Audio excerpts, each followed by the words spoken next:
Point with Jesse T. from some undisclosed location somewhere in the world. Now, ladies and gentlemen, here's Jesse T. Well, good to be back with you. The Brown Beauty is back on duty. That's right, it's the Jesse T Show on a Monday. A marvelous Monday in Southern California on the West Coast. We're having this ho-hum kind of weather, but wishing summer would be here a lot longer than it is, but we'll take the cool temperatures every now and then. Good to have you along with us. Hope you had a great weekend at www.thepowervoices.com. Yes, we're tuning in there right now. Also, facebook.com/Jesse Torrero, as facebook.com/Straight on the Point and The Power of Voices on YouTube Live and The Power of Voices. Yeah, we can't forget about friends at Snapchat, Periscope, Instagram, live stream. We're on the air and everywhere. It's the Brown Beauty back on duty, and it's good to have you along with us as we broadcast out there. And we have got a great show lined up for you. In fact, all week, we've got a great week of guests. But this is something that I've really been looking forward to, because way back in the day in 1994, I was working at a radio station here in Los Angeles called 102.3 KJLH. That's Stevie Wonder. He still owns the station. He's still one of the very few private owners in the major market arena of radio. And that's, of course, when the O.J. Simpson trial went on. I was right in the middle of law school at the time, because I just got so disgusted with everything. I thought I'd go to law school, and found out that I didn't want to do that. And I just became the protagonist to every professor I had for the next 3.5 years, and they were happy to see me go.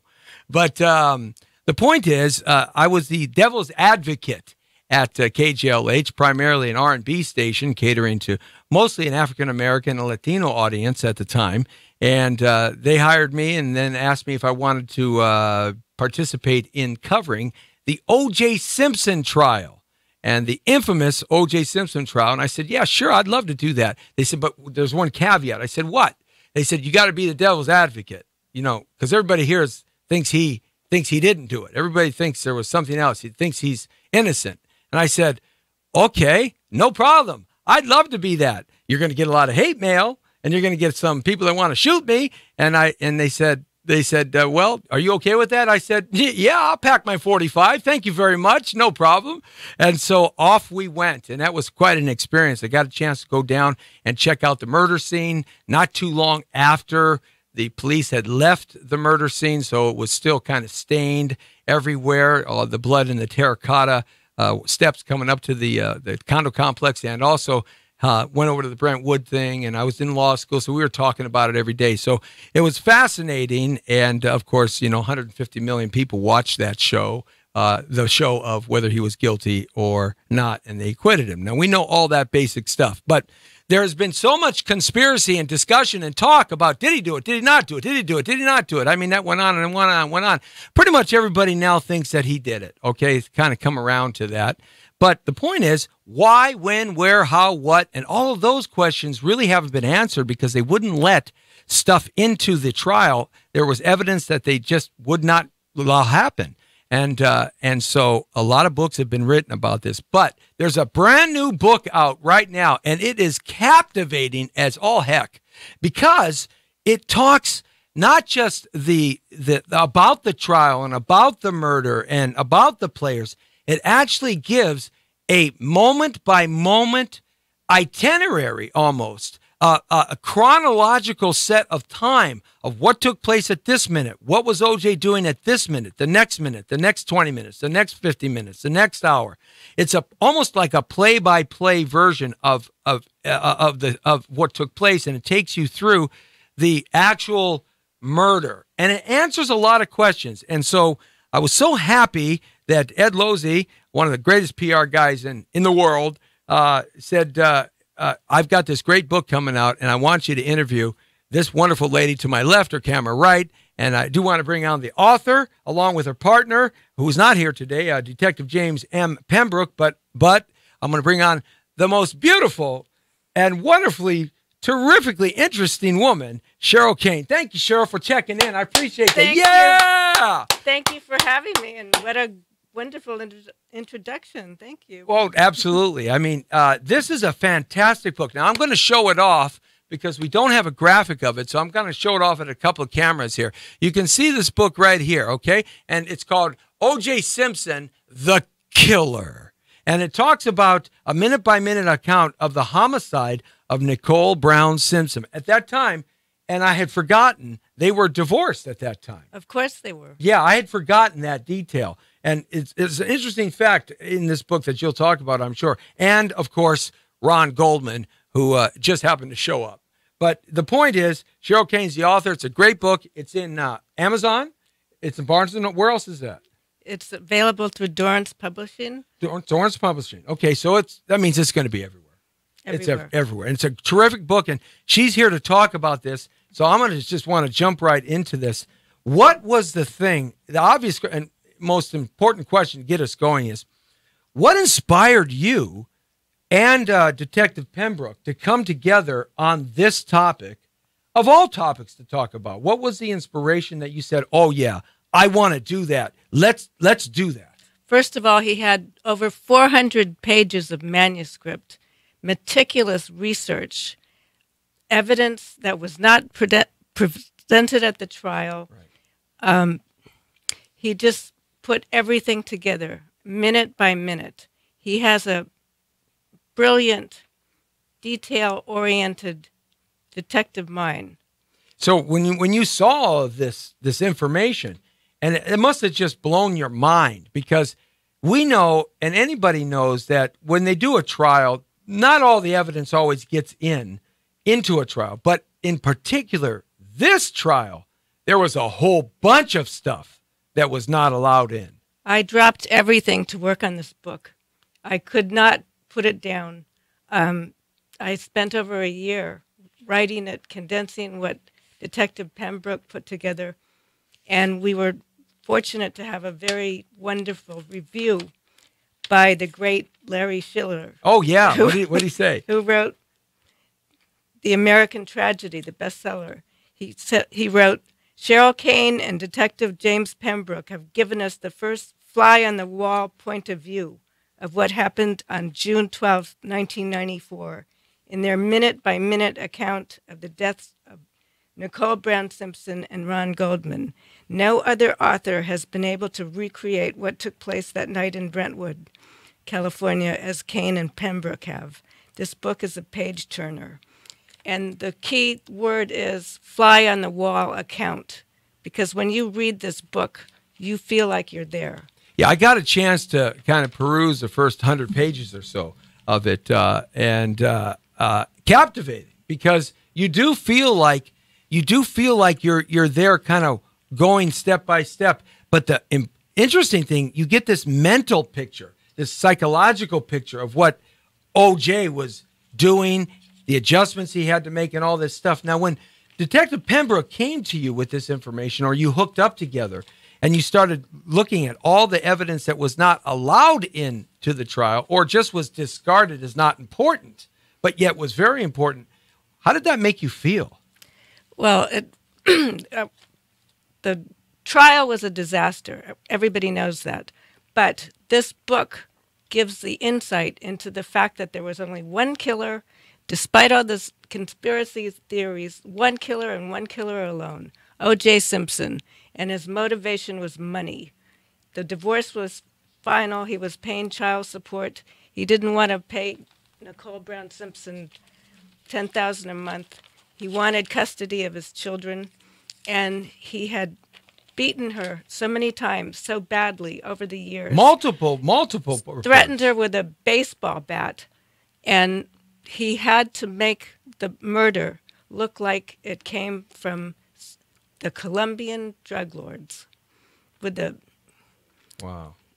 So he had to think of this in sort of like a third-party concept, out of the box, and what somebody would be observing in the murder scene afterwards. He had to create a whole movie-like murder scene in order for him to be able to pull this off the way he did. So that's premeditation. Definitely. He bought the knife in advance. He had trained on the movie The Frogman. That's right. He played an assassin who was trained to do the silent kill, which is to grab someone's head and slash their throat, ear to ear. And he was trained by military combat people on the set of that movie to execute that maneuver. So all of this concept of that his son was a Crip member, or there was cocaine involved, or no payoffs, or these were just suicidal psychopaths that happened to want to kill somebody and rob somebody in Brentwood. All of that Nonsense. Nonsense. Absolute nonsense. And this thing that Dershowitz talked about today, that the LAPD placed evidence. That's a disgrace. Dershowitz should be ashamed of himself. With police officers having to worry about violence every day, he's going out and inflaming the situation, which he knows is a lie. I'll read exactly. Yeah, read exactly. I'll read exactly how. So this is from the book The Killer, written by Cheryl Kane and Detective James Pembroke, a play-by-play, minute-by-minute account of what happened at that murder scene. Go ahead. Page 53, 10:19 p.m. He looked back down at Nicole, noticing she was still trying to sit up. He stepped to the left and lifted his foot, using it to push her to the ground. His size 12 Bruno Magli shoe impacted her chest, leaving the unmistakable and blood-soaked partial shoe print on front of her dress. When he'd stepped past Nicole's body, he'd also stepped in the growing pool of blood. Now his shoes were wet. While Nicole lay helplessly on her back, pinned down by the weight of his left foot, she still refused to give up. She grabbed his left shoe with her left hand, then grabbed his left ankle with her right hand and wrapped her fingers around his sock. She took a deep breath and desperately tried to push his left foot off her chest. Her blood stained his sock. The earlier stab wound, the defensive wound to her right hand, caused her blood to collect on his sock. Since the defensive wound to her left hand was on the back of her left hand, she did not impart any of her blood to his left shoe. So let me set that up, because that's some powerful imagery right there of the moment by moment horrible murder that took place there. One, the question that comes to mind immediately is, how do we know that this detail is absolutely correct enough to be able to state that that's what happened? Did that come from Detective Pembroke and his research? Yes, it did. And that sock was the sock that was found in O.J. Simpson's bedroom by the LAPD that night, by the detectives, when they came into his house at Rockingham. So the exact sock we're talking about in what you just read is the sock that Exactly. he had in the house. So let me set that scene up, because I had gone out there after they kind of cleaned it up a little bit. But Nicole Simpson, she was killed on the outside of her home, of her townhouse or condo. And in the picture that was in the public relations release, it shows her right there at the base of the steps. He wasn't really expecting to have that kind of blood, was he? No, he intended to wait until she fell asleep and kill her inside her condo on her bed when she fell asleep, and he had stolen an extra set of keys to her condo, so he had access. But the fact that her mother lost her eyeglasses that night, and Ron Goldman was still at the restaurant, and she called him to return the eyeglasses, and she was waiting for him, and her dog heard a prowler, and he started barking. Is that the Nikita? The Akita. The Akita dog, right. The fact that she was outside necessitated his killing her outside. So that was a complete surprise to him. Complete surprise. And also the thing that comes out in this play-by-play or this minute-by-minute accounting of the murder is that he had to make so many adjustments to what he thought or what he planned it to be. And that pushes the question, how could there not have been more evidence than what was represented at the trial when you're having to make adjustments out there in the street, doing things that you weren't prepared to do? You just can't think fast enough to cover your rear. There There was plenty of evidence, blood evidence, that went from Bundy to Rockingham to upstairs to his bedroom to his bathroom when the blood dripped down the Right. shower. Into the and trap, it was a right. combination of blood. Here, So because of the surprise, it was a lot messier than what was reported. A lot messier for him. a lot messier. Right. And it was his worst nightmare because he thought he could go over to Bundy and kill her, do the Colombian necktie, Right. so he wouldn't be Right. the first suspect because he was a There's a repeated- Colombian angle that you were talking about earlier. The Colombian necktie, the way he was going to kill her. Yes, he knew. Well, it was well known that Faye Resnick had a drug problem. She frequently stayed with Nicole. She would spend the night there, and she was at that time. That evening, she was in rehab in the marina, and he knew that. And he knew that Nicole Simpson went to bed at a certain time. She put her children to bed. She was usually asleep by 9 o'clock, but because of the dance recital that night, she was up later. The children were up later, and she was waiting for Ron Goldman to return her mother's eyeglasses. And wasn't he at that dance recital too, watching the dance recital? Was O.J. there at the dance recital? Yes, Yeah, earlier that evening. yes.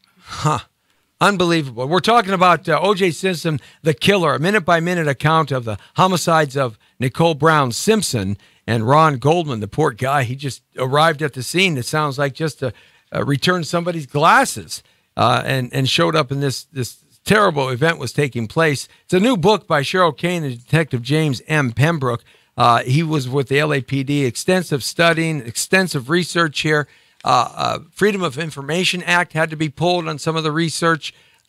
People were talked to about this book that were not interviewed by the police, and there were just so many astonishing things that were taking place. And just to iterate one of them, Marcia Clark, the lead prosecutor on this case, she was only, correct me if I'm wrong, Cheryl, she only went back to the Brentwood scene or the murder scene just a handful of times. She was there twice.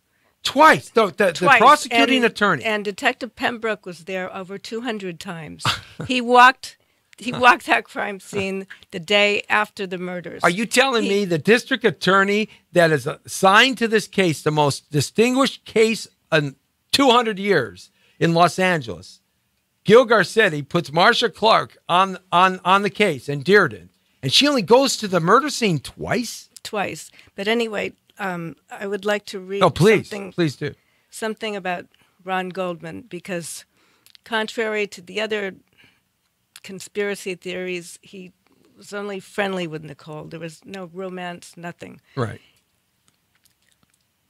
Page 86. Once again, Ron Goldman pushed his physical strength and pulled his right hand from O.J. Simpson's grasp and tried to roll himself across the sidewalk, desperate to flee his attacker. The blood continued to collect on the sidewalk from his knife wounds. 10:35 p.m. Instead of leaving, O.J. Simpson tried to grab Ron Goldman's hand again. This time, Goldman rolled back and forth on the sidewalk, keeping his hands free and kicking at his attacker with his feet. O.J. Simpson circled his body, attempting to grab his hands without getting kicked in the groin by the boots of this young man who was proving so hard to kill. As O.J. Simpson directed himself for the final effort once again, he left bloody shoe prints from the size 12 Bruno Magli shoes, this time all over the sidewalk. By now, Ron Goldman was exhausted and ready to faint from loss of blood. He rolled to his stomach and took in quick, deep breaths in a natural attempt to get precious oxygen to his brain. O.J. Simpson quickly grabbed his feet and began to drag him across the sidewalk. Ron Goldman fought the attempts to being pulled by grasping the top of the sidewalk with his fingers on his injured hands.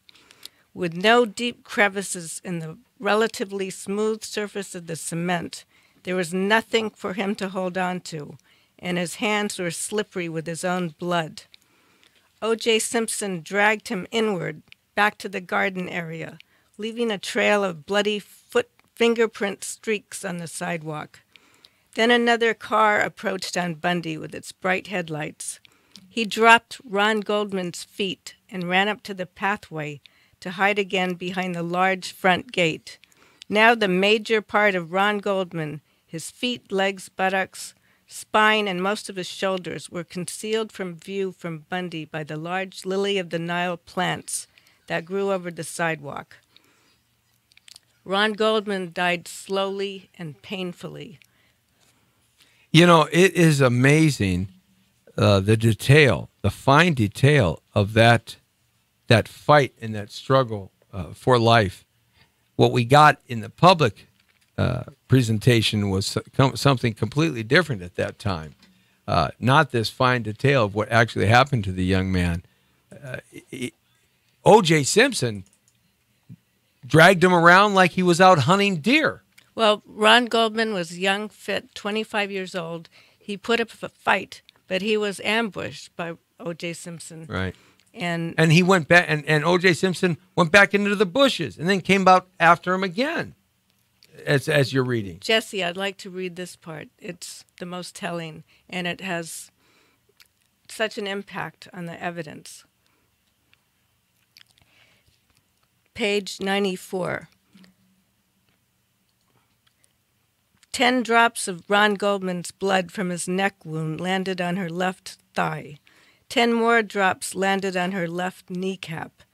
Another 6 blood drops from the wound on his neck reached her left hand.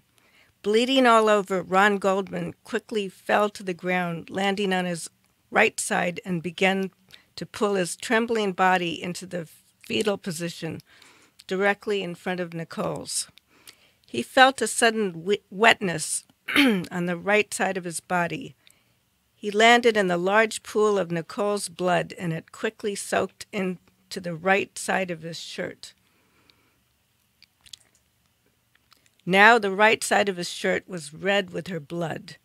O.J. Simpson realized he'd have to get the body out of the way to close the front gate. Without hesitating, he reached down and grabbed his victim's armpits and began to drag him over to the dirt in the garden area. Dropping his body by the lily-of-the-Nile plant, turned and hurried back to the front gate, determined to close and lock it as fast as he could. Ron Goldman's body fell to the ground with his right hand landing on top of the large plant, accidentally knocking both the left-handed glove and the blue knit hat from the top of the plant where O.J. Simpson had so deliberately placed them before.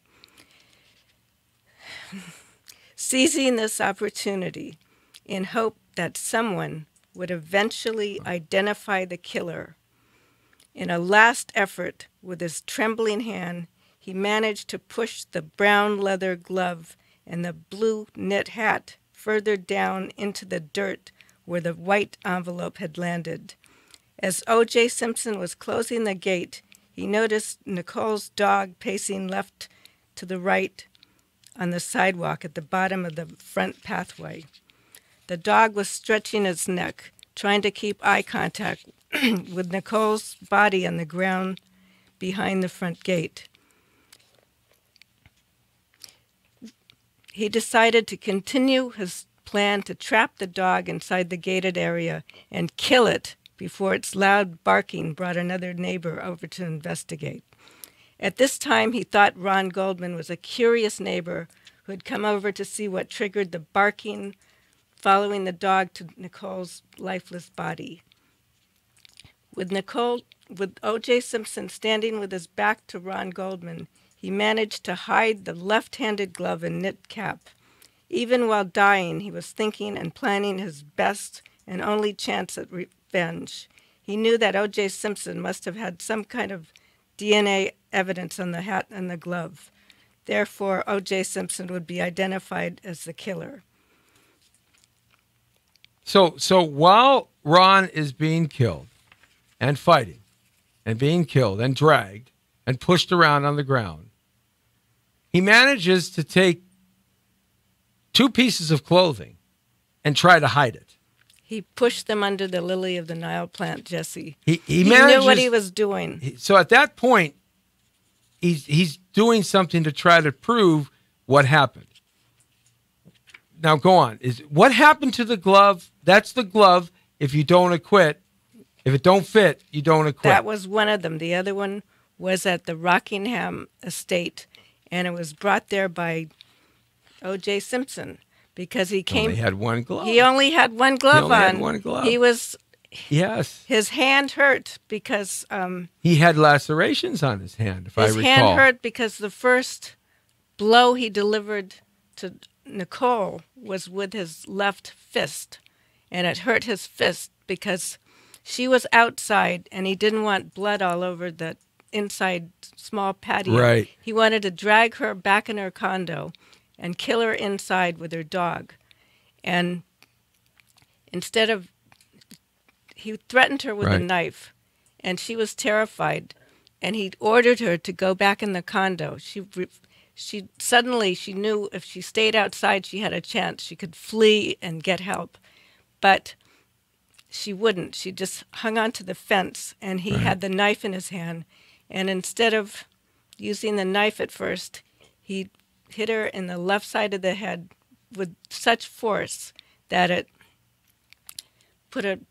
left a contusion or made a contusion Well, on her it wasn't brain. unusual for him to hit her. No. He hit her all the time over years. But that was the first strike before the knife because he didn't Right. want blood outside. No, it's but logical. Instead, he got blood all over the place. So what happened to all of this evidence, if you know, all of this provable timeline? Why did that not make Marcia Clark's case? Well, the blood evidence was there. They just claimed it was tainted. They claimed it was planted. They created the reasonable doubt. But on the other hand, as Howard Stern said, if that jury had seen a videotape of the murders, he still would have been acquitted. Oh, absolutely. Because as we've talked about this, the minute that Gil Garcetti, the DA for the city of Los Angeles, took it from Santa Monica Superior to L.A. Superior, allowed that to happen, it was because of the jury pool. The jury pool is different in L.A. City than it is in the city of Santa Monica and Brentwood and Malibu, and the selection is different. Well, but why would a Gil Garcetti allow that to happen?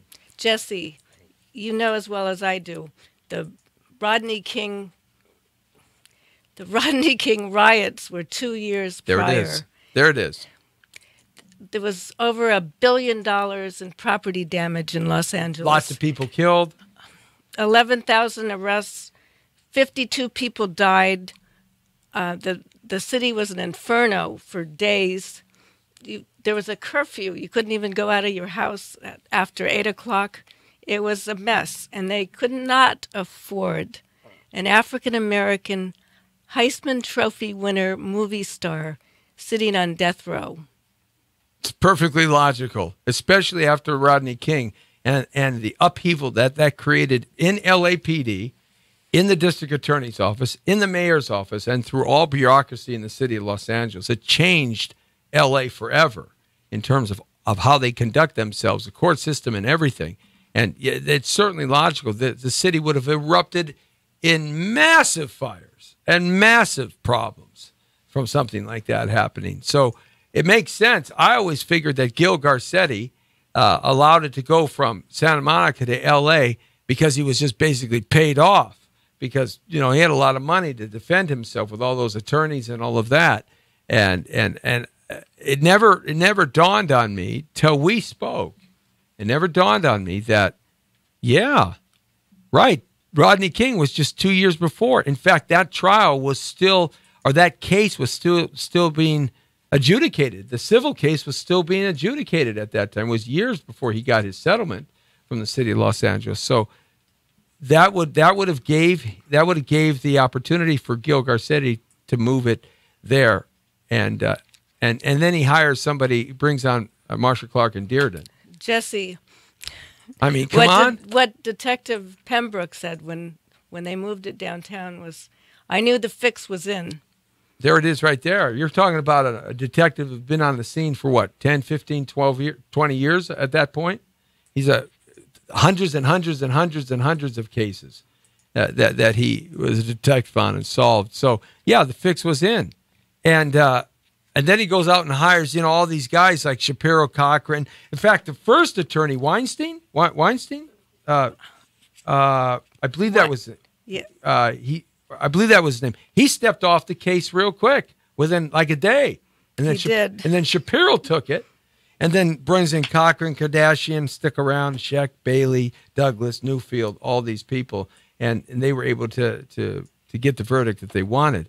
But the evidence that you're reading here is amazing, because it really shows the rage of this guy.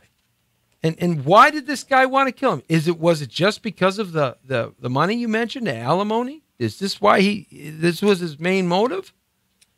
The money was the key.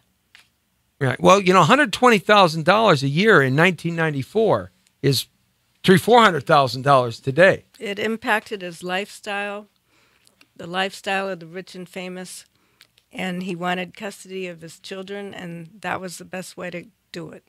And he had to make it look like the Colombian drug lords did it. So now he's driving around Los Angeles, wasting the time with with AC Collins, driving the Bronco. He's driving all around. He was destined to go someplace else on a flight. Where was he destined to go? What was part of his plan? He was going to do the murder and then leave and go somewhere else to get an alibi. He sitting on the tarmac? He had the midnight flight to Chicago. Right. And that's what happened. The murders took longer than he anticipated, because he didn't know Ron Goldman would show up. He was terrified that the police would be onto him because of the barking dog. And when he finally got in his Bronco to race back to Rockingham to get there before the limo driver, right, he didn't see the limo driver at first, and then he saw the limo in the driveway, and he was furious. So he parked his Bronco on the side street, and he basically had to sneak back into his own house. And he had the bloody glove, which he had to get rid of, and he went behind the garage area, which maybe he had never been back there before. It was a narrow area. It was dark, too. Dark, and he had spider webs on his face, and he was looking for a shovel that was right outside Arnell's room to bury the glove so that his dog wouldn't find it. And then he banged into the air conditioner outside of Cato's door, outside of Cato's room. And Cato thought it was another earthquake. And he was on the phone to his friend at the time. And he said, "Did you feel an earthquake?" And his friend said, "No." But the bang was so hard, and the glove went flying. And O.J. Simpson really panicked because he could not find the glove. And then Cato turned on the light switch. Oh, boy. And Simpson was busy looking for the glove in the dirt and the leaves. And then Cato surmised that it must be a prowler. So he didn't see Simpson actually down on his knees, scrounging around in the dirt. No. So basically, O.J. Simpson was covered with blood at this point. He smelled like a sloppy butcher. He had both of their blood and his own blood, because Ron Goldman had put up a fight and cut him deeply on his hand. On the hand, right. And he had to play golf the next day. But his excuse, his alibi, was going to be that midnight flight to Chicago, because he would have the alibi of distance. Right. So now he gets into the house, and they find all kinds of evidence that really wasn't brought into the trial. They find the bloody robe. There was a bloody robe. It was brought into the trial, but the defense kept blaming it on being planted by the LAPD. I mean, like the LAPD was going around sprinkling blood all over O.J. Simpson's mansion. The blood Like dropped. they had his blood stored away in some vault somewhere, right? Exactly. Yeah. So, and then Mark Furman, who everybody knew at that point that he was a racist. He did not like African American people. For that matter, he didn't like a lot of ethnic groups, and he was a known racist in LAPD. But that was under a different time zone. I mean, Chief Daryl Gates was that whole getting rid of Chief Daryl Gates and changing the LAPD culture. That was all old culture at the time, LAPD, and Mark Furman grew up in that. He never should have been put on the witness stand in the first place. It wasn't necessary, and it was part of the plan. Interesting. Very interesting. Okay, we're talking about the book O.J. Simpson, The Killer, and we're reading some minute-by-minute accounts of what happened. Author Cheryl Kane, along with her partner, Detective James M. Pembroke, they put together this book, offer lots of research and lots of effort and time trying to get a timeline sequence. It's very important, this timeline sequence. And this book, it covers hundreds of pages of timeline. And you get these pieces of information that paint a whole picture of actually what took place. Now, here's a question. Oh, by the way, you can get this book. It's in the Amazon. It's on all the bookstores right now. Barnes and Noble. Pick it up. It's a terrific book. It'll just captivate you. You'll be enthralled to read this because you've never read anything like this before in the recounting of this horrific murder. Just a terrible, terrible murder. In your research, or in Detective Pembroke's research, did he find some psychological issues with O.J. Simpson's anger and rage? Because this was a murder that was done with great malice and great rage. I mean, out of control rage. This wasn't... It had to be done coldly with surgical precision to execute the Colombian necktie. Number one, he planned to do it inside the condo, and he didn't even carry a flashlight with him.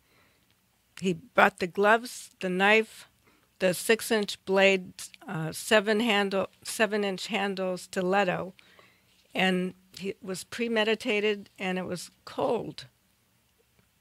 And then the rage came when Ron Goldman came along. That's what put him over the top. And you know, Ed Losey, Jesse, yeah. Ed Losey originally asked me to send a copy of this book over to the Goldman family, and I said, no, they've had enough pain. But you did send a copy to the parole board in Nevada, correct? Yes, and we sent a copy. We sent a copy to O.J. Simpson get out of here. In prison. Do you know if he got it? I'm sure he got it. He received it, and inside sources tell us he went berserk when he got it. Really?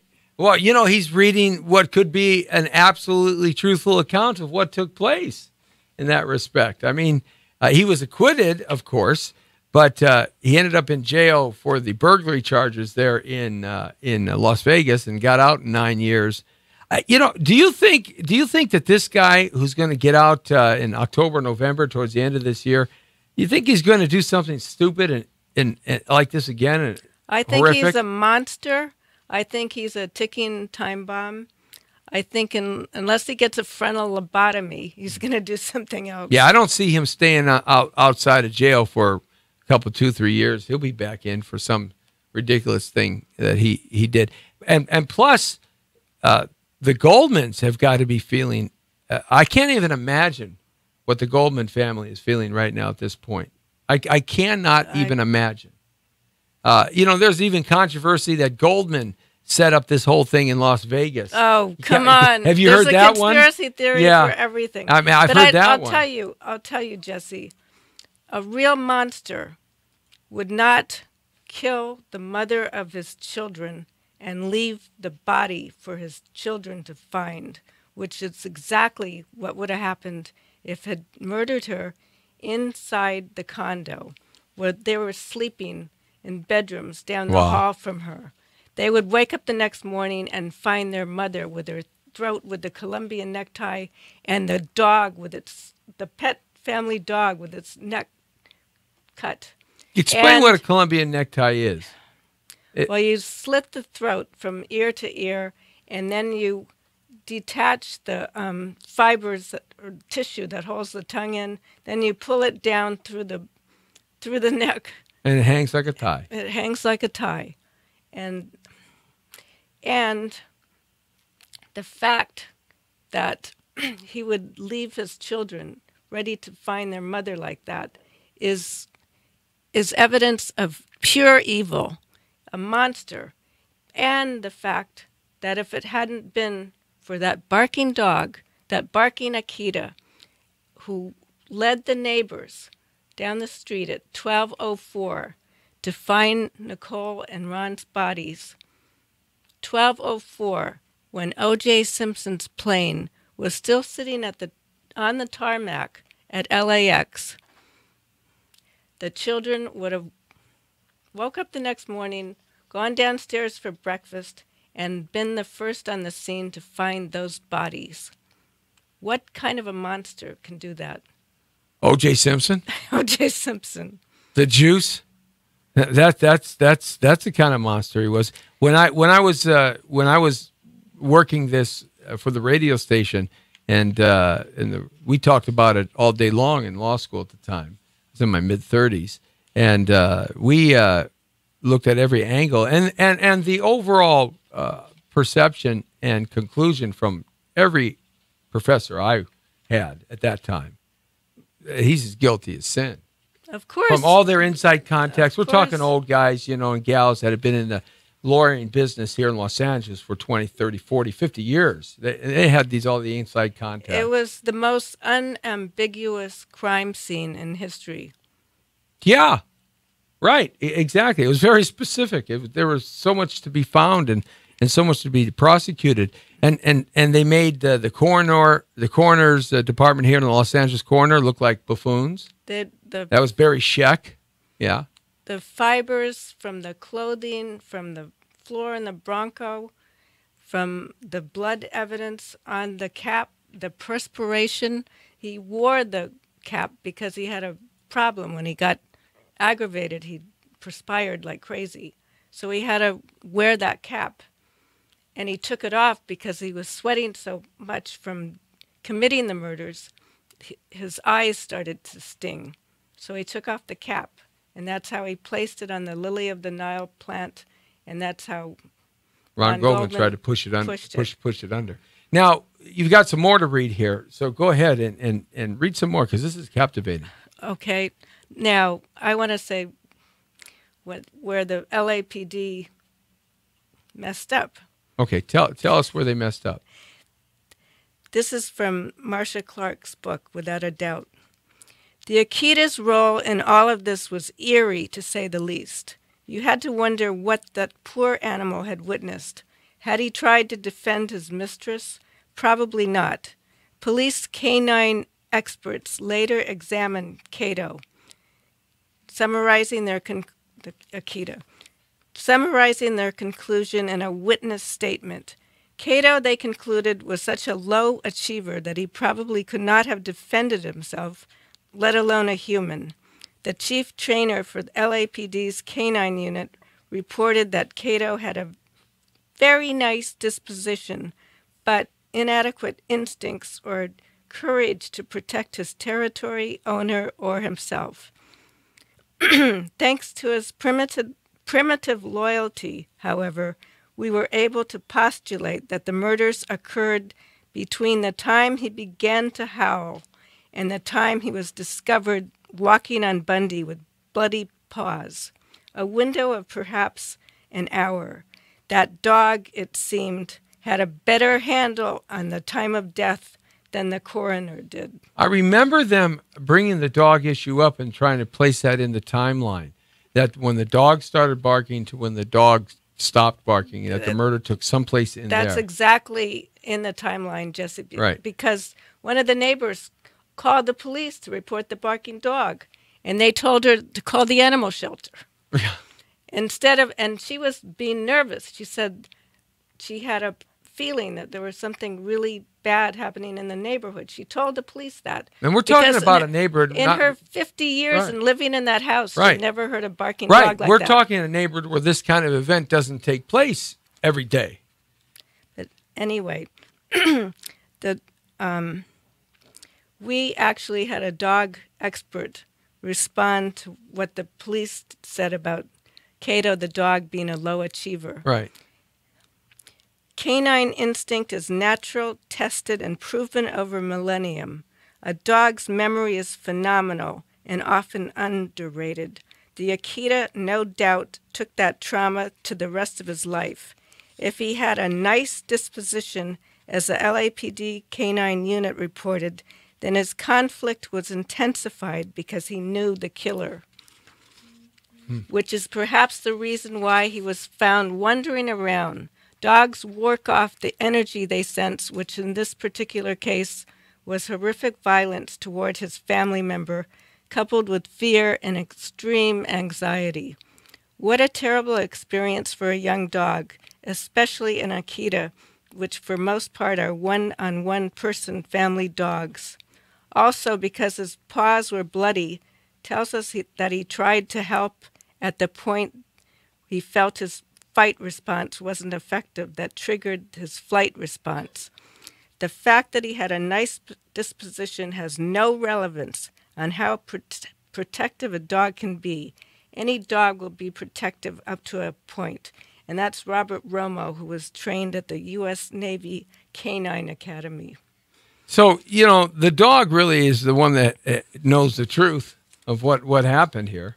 I mean, in that respect. But the timeline shows that something occurred that caused the dog to bark out of control and howl. And when the dog stopped barking, something had finished. Well, okay, the neighbor in the immediate neighbor condo was having problems sleeping because of the barking dog. Right. She looked at the clock and noted the time, and, after a certain time, it becomes a public nuisance. And then when Ron Goldman showed up and parked his car on the side street, and the Akita was wandering down the street, distressed and barking, he stopped barking because he knew Ron Goldman. And he felt, comfortable that Ron Goldman was coming. And so the dog barking stopped at that point and then resumed when Ron Goldman went around to the front of the condo. And he started barking like crazy, trying to warn Ron that there was a sinister, hideous murderer waiting in the bushes for him.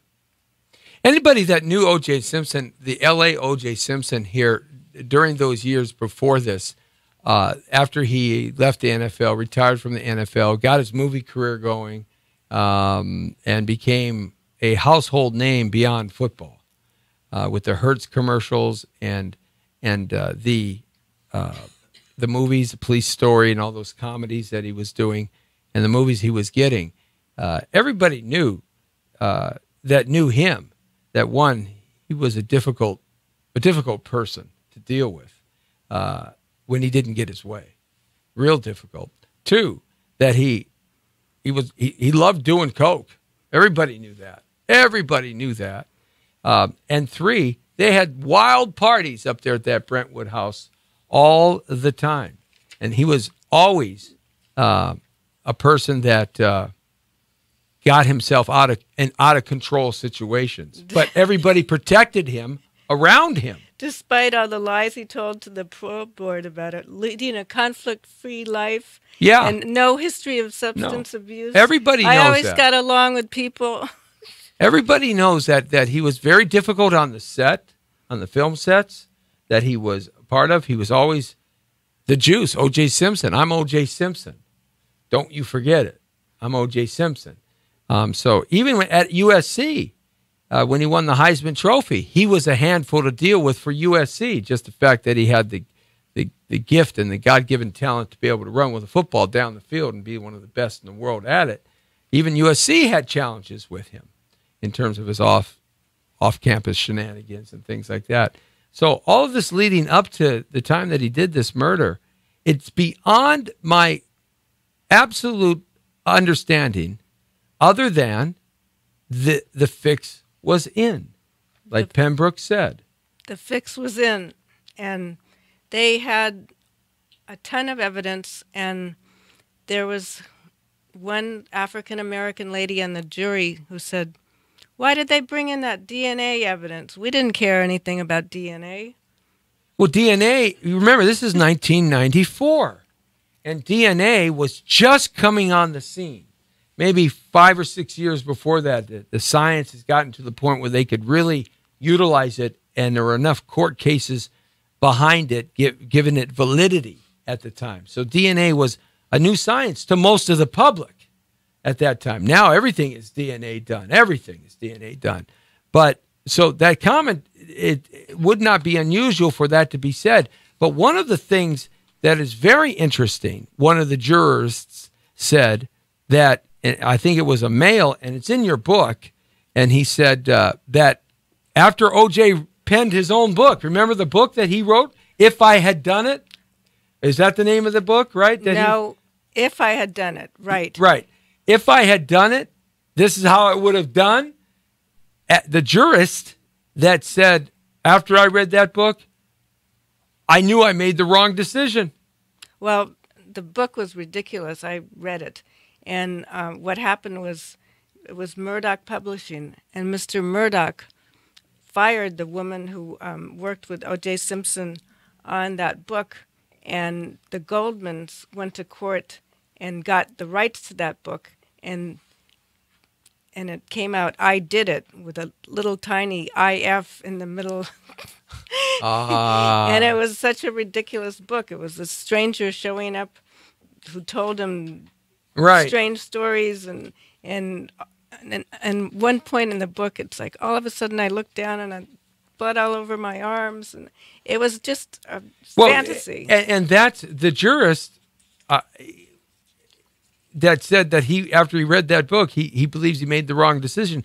That goes to show you that many of the jurists recounting that experience today, in my opinion, would have probably voted a completely different way.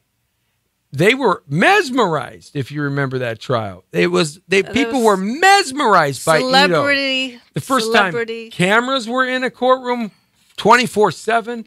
This legal team that they even named it the Dream Team, right? It was Johnny Cochran not playing the race card, and you knew he was going to play the race card. It's funny because they all hated each other, too. And they all hated each other. And, like Johnny Cochran's not living anymore. Marsha Clark is writing murder mysteries. Dearden is trying to write scripts. F. Lee Bailey is completely broken, disbarred.